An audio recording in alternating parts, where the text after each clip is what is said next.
Assalamualaikum warahmatullahi wabarakatuh. Saya Putri Meandalini dengan NIM 21042190 dari mata kuliah Etika Administrasi Publik yang diampu oleh Ibu Yulia Hanaselina SIP MAP.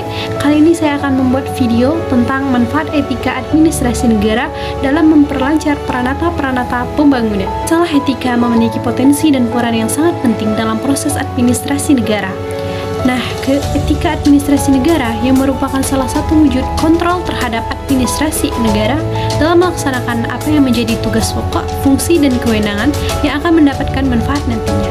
Manakala administrasi negara dengan meningkatkan sikap, tindakan, perilaku dikatakan baik, maka akan menjalankan tugas, fungsi, dan kewenangannya harus menyadarkan pada etika administrasi negara. Nah, etika administrasi negara di samping digunakan sebagai pedoman acuan sikap perilaku, kebijakan juga dapat dikatakan baik atau buruk. Lanjut kepada manfaat etika administrasi negara.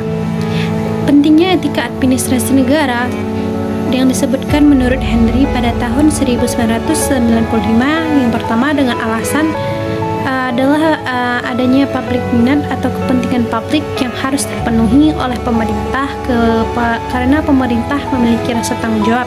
Alasan yang kedua berkenaan dengan lingkungan di dalam birokrasi yang memberikan izin pelayanan.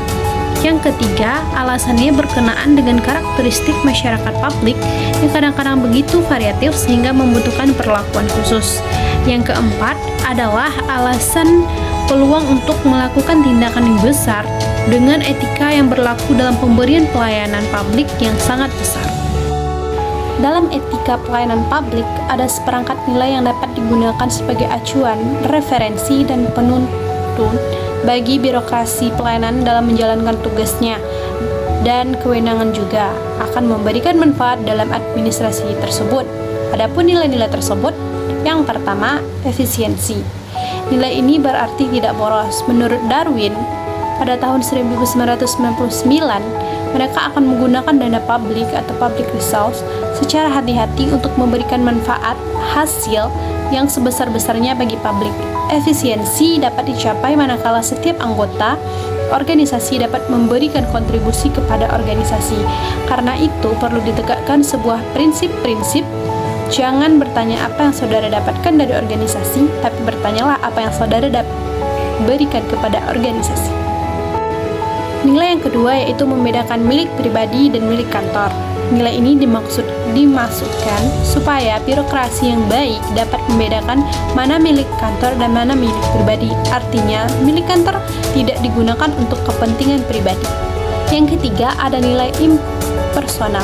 Nilai ini maksudnya adalah dalam melaksanakan hubungan antara bagian satu dengan bagian yang lain, atau kerjasama antara orang satu dengan orang yang lain dalam kerjasama kolektif diwadahi oleh organisasi.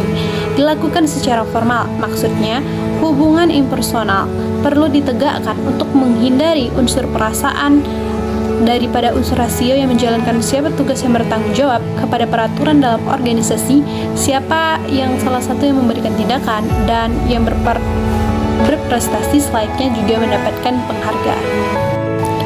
Selanjutnya ada nilai yang keempat yaitu marital system. Nilai ini berkaitan dengan rekrutmen atau promosi pegawai.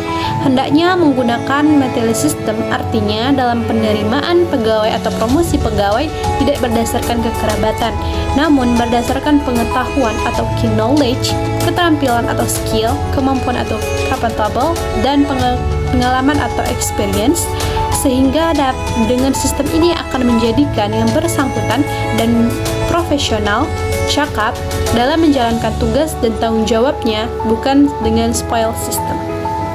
Yang kelima, ada nilai responsible. Nilai ini berkaitan dengan pertanggungjawaban birokrasi publik dalam menjalankan tugas dan kewenangannya. Nah, menurut Frederick dan Darwin pada tahun 1988, responsibilitas merupakan konsep yang berkenaan dengan standar profesional dan kompetensi teknis yang dimiliki administrator birokrasi publik dalam menjalankan tugasnya. Untuk bisa menilai perilaku, sikap, dan sepak terjang administrator harus memiliki standar penilaian sendiri yang bersifat administratif atau teknis, bukan politis. Di samping itu, pertanggungjawaban administratif menurut administrator hendaknya bertindak berdasarkan moral. Selanjutnya, nilai akuntabel. Nah, akuntabel menurut Hartley pada tahun 1977 merupakan salah satu istilah yang diterapkan untuk mengukur apakah dana publik telah digunakan secara tepat dan tidak digunakan secara ilegal. Menurut Herman Wiener dalam Muhadjir pada tahun 1993, nilai akuntabel ini merupakan konsep yang berkenaan dengan standar eksternal yang menentukan kebenaran suatu tindakan oleh birokrasi publik. Karenanya, akuntabilitas ini juga disebut tanggung jawab yang bersifat objektif, sebab birokrasi dikatakan akuntabel bila mana mereka dinilai objektif oleh masyarakat atau melalui wakilnya dapat mempertanggungjawabkan segala macam perbuatan, sikap, dan sepak terjang kepada pihak manapun kekuasaan dan kewenangan yang memiliki itu berasal. Yang terakhir ada nilai responsiveness. Nah, nilai ini berkaitan dengan daya tanggap dari birokrasi publik dalam menanggapi apa yang menjadi keluhan, masalah, aspirasi masyarakat. Mereka cepat memahami apa yang menjadi tuntutan publik dan berusaha untuk memenuhinya. Mereka tidak akan suka menunda-nunda waktu, memperpanjang jalur pelayanan, dan mengutamakan prosedur, tetapi mengabaikan substansi. Dengan demikian, birokrasi dapat dikatakan baik apabila mereka dinilai memiliki responsif atau daya tanggap yang tinggi terhadap tuntutan, masalah, keluhan, serta aspirasi masyarakat. Selanjutnya kita masuk kepada poin yang kedua, yaitu keterkaitan etika dalam proses pembangunan. Adapun perkembangan etika dalam pembangunan diawali dengan penilaian yang dilakukan oleh para ahli dan praktis pembangunan terhadap teori-teori dan praktik pembangunan. Pada tahun 1940-an, Gandhi di India, Bruce di Amerika Latin, dan beberapa ahli di berbagai bidang dunia mengkritisi kolonialisme dan pendekatan pembangunan ekonomi. Salah satunya adalah Libert dan Galton dan Bagger. Galton misalnya mengatakan bahwa development needs to be legitimized dan thrust into the area of moral debate. Etika dan nilai harus menjadi pernyataan dalam teori perencanaan, praktik pembangunan. Pembangunan akan kehilangan makna jika mengorbankan kemanusiaan. Pada perkembangan berikutnya, seni yang mengadopsi Sterne tentang basic human needs menyatakan bahwa pembangunan bukan hanya diartikan kepada pertumbuhan ekonomi, industrialisasi, atau modernisasi. Para ahli studi pembangunan juga sepakat bahwa dimensi moral dan teori dan praktik pembangunan merupakan komponen yang sangat penting dalam ilmu itu sendiri dengan kebijakan yang dibuat. Nah, pertumbuhan ekonomi sangat mungkin berakibat buruk kepada manusia, masyarakat, dan lingkungan. Dari perkembangan tersebut akan muncul pertanyaan dalam kerangka etika pembangunan. Yang pertama, apa kriteria pembangunan yang baik? Yang kedua, konsep apa yang dipakai?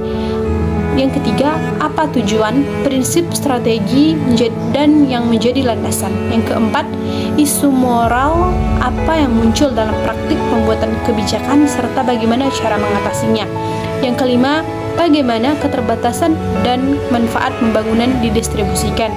Yang keenam, siapa yang dan apa pertanggungjawaban terhadap pembangunan. Yang ketujuh, apa kendala yang paling serius dalam pembangunan yang baik atau good governance. Hal-hal pertanyaan tersebut datang menurut Charker pada tahun 1996. Selanjutnya ada pun konsep dari etika pembangunan sendiri.